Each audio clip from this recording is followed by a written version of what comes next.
More than 130 people sealed inside a metal hull, hundreds of feet beneath the ocean, cut off from sunlight, fresh air, and the outside world for months at a time. Their nuclear reactor never needs refueling. Their air and water regenerate in a closed loop. And yet, something remarkably ordinary is the one thing that limits how long they can stay under. The nuclear reactor at the heart of a modern submarine is fueled just once for its entire 30-year operational life. This endless source of power drives high-efficiency proton exchange membrane electrolyzers, which split purified water to generate thousands of gallons of oxygen every single day, while regenerative chemical scrubbers continuously extract carbon dioxide from the cabin air.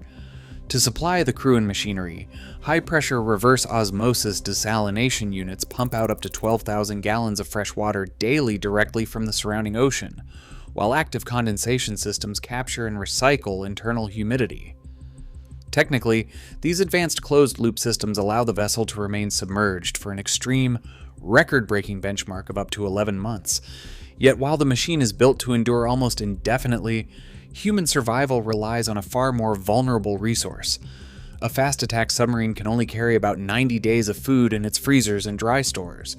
Because provisions cannot be recycled or manufactured at sea, the physical limit of a patrol is not dictated by nuclear physics, but by the finite space of the kitchen pantry. Inside the living compartments, physical compression defines every hour. A standard fast-attack submarine carries about 135 sailors, but has only 94 permanent bunks. To accommodate everyone, the crew relies on a system called hot racking, where 3 sailors rotate through 2 bunks. When one watchstander leaves their bunk to begin a shift, another sailor, just finishing a watch, climbs inside to take their place. The mattress is often still warm from the previous occupant. Beneath the bedding, a shallow metal drawer holds every personal possession they are permitted to bring. Here, a bunk belongs entirely to the master schedule. Personal territory is reduced to a single coffin-sized metal frame, where a thin curtain provides the only barrier against the constant noise and movement of a crew that operates around the clock. Hundreds of feet below the surface, the sun ceases to exist. There is no dawn, no dusk, and no natural horizon to mark the passage of time. Under these black waters, the traditional 24-hour day dissolves, replaced by a rigid artificial rhythm. Life is carved into repeating 8-hour cycles of duty, personal time, and sleep. This mechanical cadence forces the human body to abandon its evolutionary clock.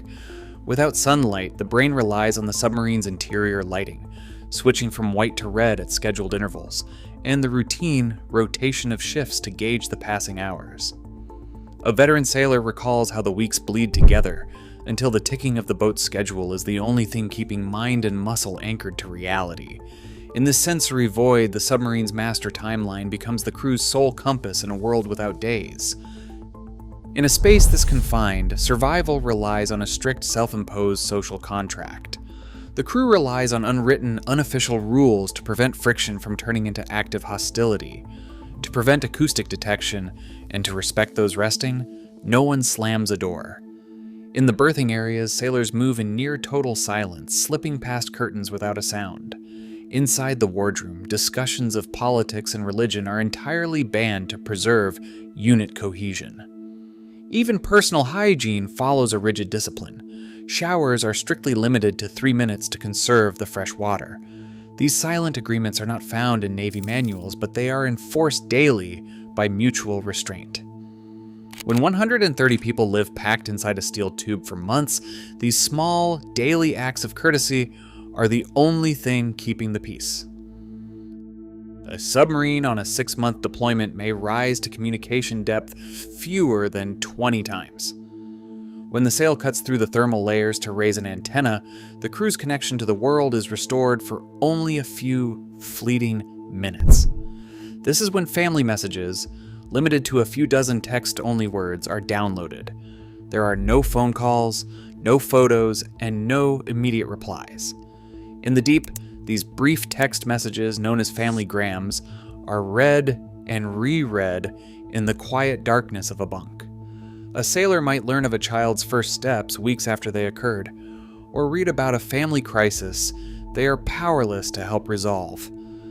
This sparse, one-way thread of communication is the only proof that a life on land continues to move forward without them.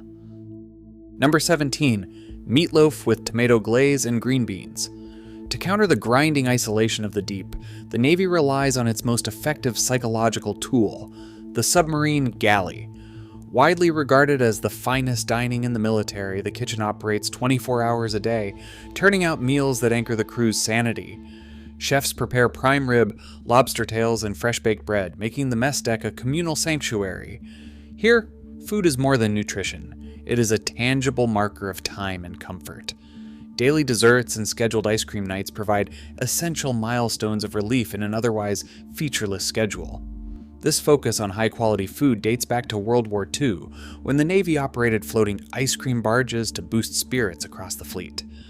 Today, a bowl of soft serve or a warm slice of pie offers a rare sensory escape, giving sailors a reason to gather, laugh, and temporarily forget the steel walls pressing in around them. But when the laughter fades and the mess deck clears, the silence of the deep brings a different kind of weight. Months spent without a single ray of natural sunlight or a breath of fresh air take a progressive toll on the human mind. In this sealed steel tube, sensory deprivation and constant confinement breed a quiet, compounding mental fatigue. To survive, sailors rely on a protective psychological counterweight, an intense, unyielding trust. Framed by military psychologists as a primary survival mechanism, this absolute reliance on one another transforms a group of coworkers into a tight-knit brotherhood.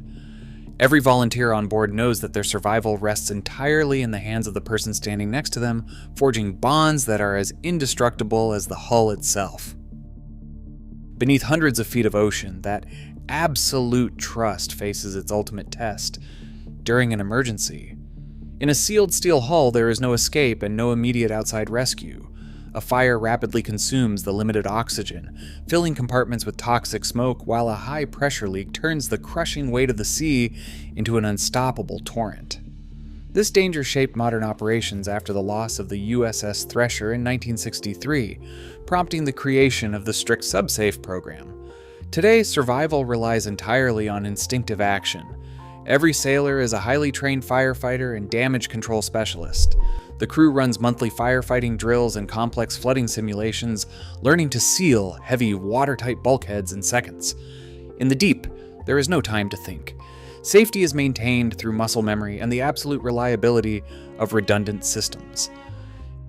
Every sailor on a nuclear submarine is there by choice. Submarine service is strictly voluntary, requiring applicants to pass a selective screening process where only about 2% of volunteers are accepted. Yet despite the cramped racks, endless darkness, and constant risk, these crews choose to return. The submarine community consistently meets 99% of its retention goals, maintaining re-enlistment rates that outperform much of the surface fleet. They return for the intense challenge, the collective pride, and the deep sense of belonging found only inside the steel hull.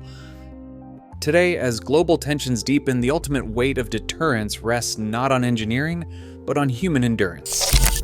In the deep silence, these crews trade their daylight for our peace. What do you think of their sacrifice? Let us know below.